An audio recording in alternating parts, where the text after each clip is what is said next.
more times than not, the ones that impact us the most off the field are the ones that impact us on the field. The game of soccer takes heart and teamwork, and this team has no shortage of either. That the mental performance that goes into playing a sport and being successful at it is kind of the same across the field. And so, strictly with a team sport like soccer, when you're not having the ball, there are a lot of things that are out of your control. And so, how can you focus on only what you can control? Control the controllables is what we say. And so, how can you create the best environment mentally for yourself and for your team when things don't go? But the team hasn't always been this controlled on the field.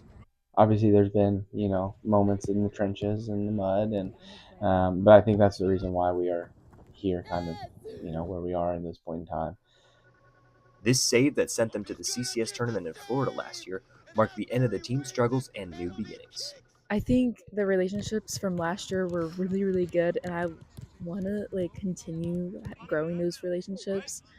Zach made it very intentional during Gatlinburg when we had our team retreat. To like this is like you're gonna be your second family in a way. On the change, the buy-in was immediate, and they wanted to learn. Like they were desiring to learn, be fed this information, and they never wanted to disappoint.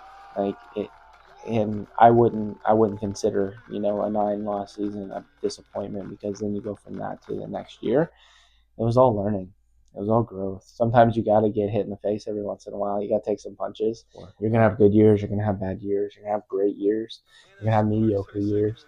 But if you can get through each year and say, as a player and as a staff, well done, well done, then I think that's something you can hang your hat on at the end of the day. In Wilmore, Noah Shaw, News Watch 3.